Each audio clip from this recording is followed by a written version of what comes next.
Hoje nós vamos fazer uma análise de 1 Coríntios, capítulo 13. É um texto muito conhecido, no entanto, a palavra de Deus se renova e nos renova, né? Toda vez que ela é exposta na dependência do Senhor, e é como eu me considero agora, na profunda dependência dele para poder explanar esse texto, eu quero chamar a atenção de vocês apenas para um versículo, e a explicação vai trabalhar em cima de todo o texto. A gente vai voltar ao início, mas eu quero ler só um texto, que é o verso 11 do capítulo 13. 13, 11. 1 Coríntios 13, verso 11. Podemos ler? Diz assim a palavra do Senhor: quando eu era menino, falava como menino, pensava como menino, raciocinava como menino. Mas logo que cheguei a ser homem, acabei com as coisas de menino. Até aí tá bom. Esse capítulo 13 de 1 Coríntios, ele acaba sendo um choque anafilático para a nossa experiência de vida, em função da disparidade que é a nossa vida e a proposta desse texto. Toda vez que eu olho para esse texto e eu olho a comunidade cristã e as pessoas no mundo, até onde meu conhecimento permite ir, e também eu faço uma introspecção, eu descubro que a gente está num déficit muito grande. Então, falar desse texto é falar a partir da dívida, é a partir de quem deve, de quem sabe que está aqui explícito ou explícita uma verdade profunda que deve ser vivida por todos nós, mas que nós, e aqui eu acredito que ninguém está fora desse contexto, não alcança a profundidade desse texto a despeito dos nossos esforços, né? E a pergunta que eu quero trazer aqui para a gente trabalhar é: o que é o amor? Essa coisa que a gente fala tanto, há tantas músicas, há tantos discursos sobre ele, eu queria pensá-lo na possibilidade de essa ser uma verdade prática na nossa vida, uma meta a ser alcançada. E Paulo é o autor desse texto. Ele está escrevendo para uma comunidade muito complexa, de problemas internos dentro dessa comunidade, que vai desde o abuso afetivo de um filho para com a sua mãe adotiva, a sua madrasta, às relações mais complicadas na interpessoalidade dentro da comunidade. A comunidade corintiana, ela é exatamente o reflexo daquilo que é a cidade de Corinto, uma metrópole onde todas as demandas de uma sociedade em crescimento estão acontecendo. Lá fora está havendo conflitos políticos, lá fora está acontecendo toda a relação snob dos poderosos para com os mais fracos. É uma sociedade escravocrata, é uma sociedade que o estilo de vida está ainda dominado por uma presunção muito elevada, e diga-se de passagem que a vida religiosa das pessoas está comprometida com o que a Bíblia vai chamar em todo o tempo de idolatria. Há uma espécie de perversão daquilo que seria a relação com o sagrado, com o divino. As pessoas já não sabem mais fazer diferença entre uma espiritualidade sadia e uma religiosidade que causa mudanças na vida das pessoas.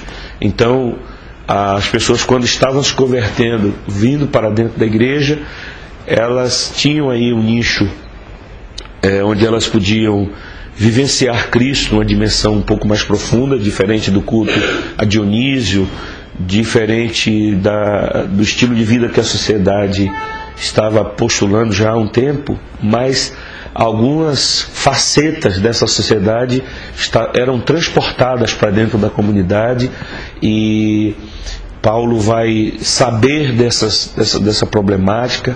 É uma igreja quadripartida. Havia o grupo que seguia Pedro, havia o grupo que seguia a Paulo, eram apaixonados por Paulo. Havia o grupo que seguia Apolo, que era um erudito, cara de uma pregação fantástica. E havia os espirituais, eles eram chamados de seguidores de Cristo. Eles acreditavam nessa centralidade de Cristo, mas era um grupo muito pequeno dentro dessa comunidade. Então, se você quer conhecer uma igreja problemática, você precisa se aproximar da igreja de Corinto. É uma igreja que, conquanto seja problemática, ela também experimenta todos os dons espirituais. Está acontecendo manifestações de poder lá dentro. O Espírito Santo está curando, está revelando, está tendo profecia. Os dons estão operando, mas Paulo, quando se aproxima dessa igreja com toda essa dificuldade, vai conclamá-los a que experimentem o mais profundo dos dons, o supremo dom, ou o dom supremo, que é o amor.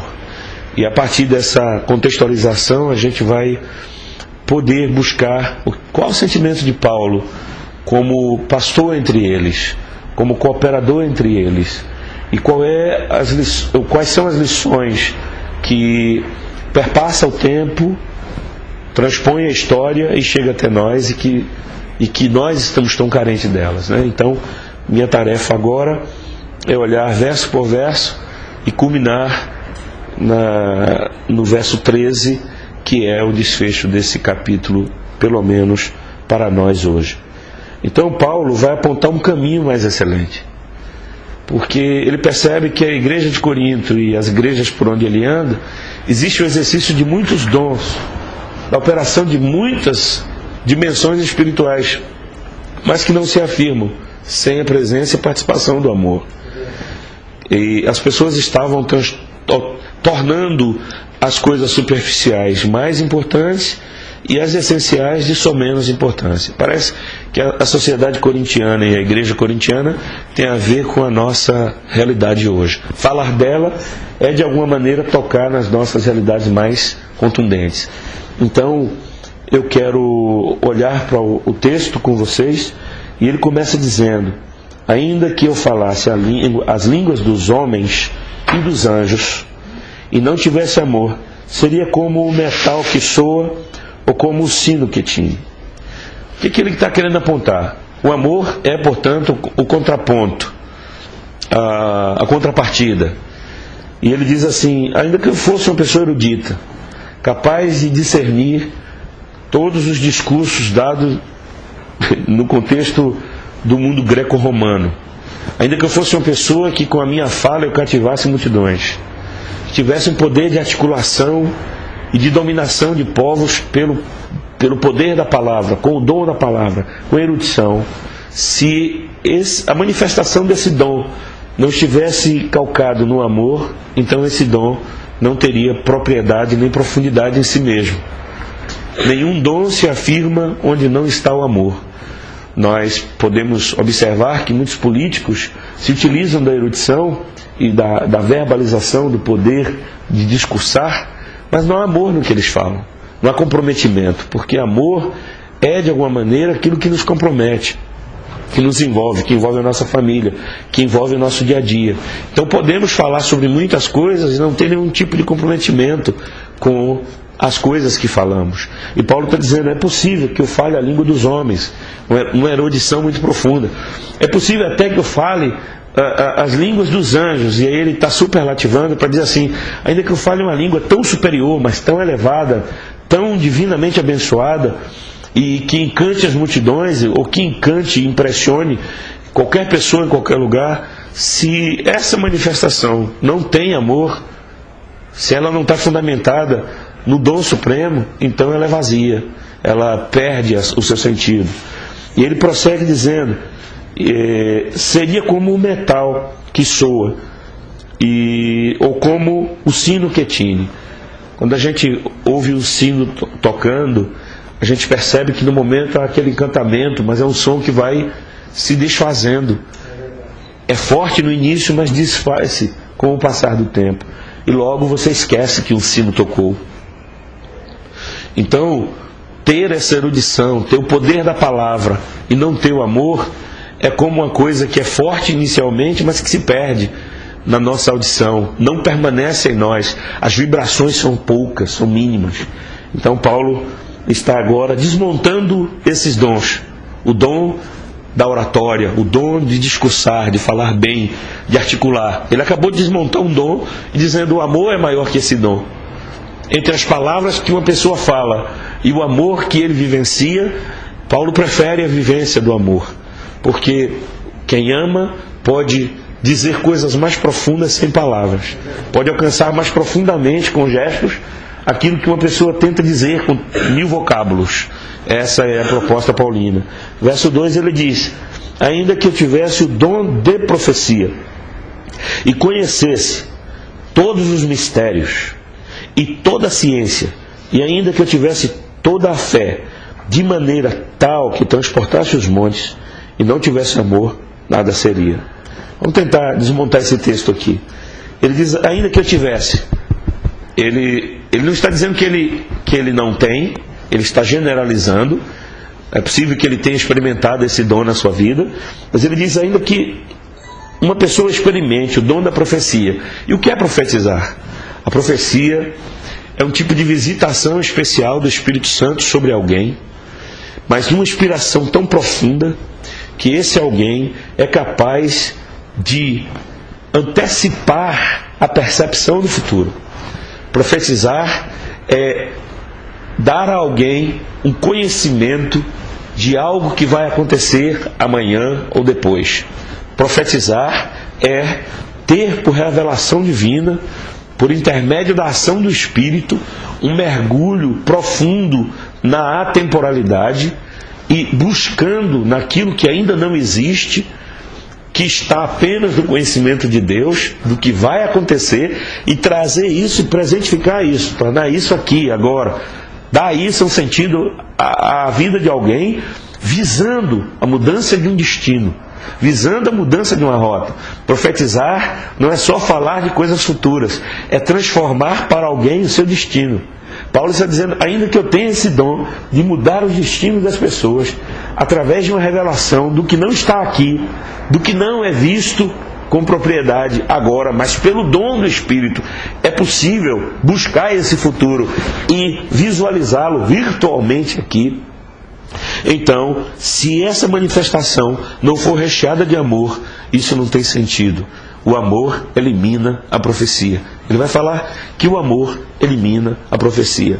Onde houver amor e houver profecia, então as coisas estão completas.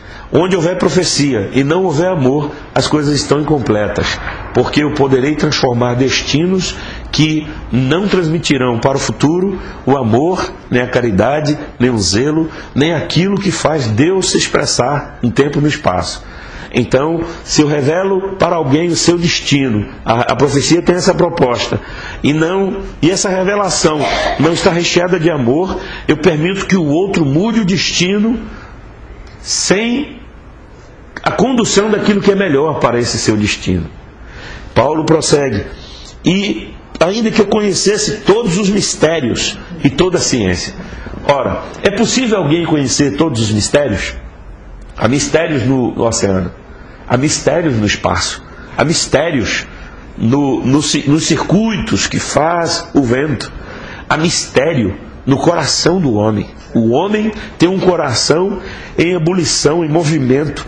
A gente não sabe o que quer. Amanhece com um sentimento, quando dá de tarde tem outro. Quando a gente pensa que está firmado nas certezas, nascem as profundas incertezas.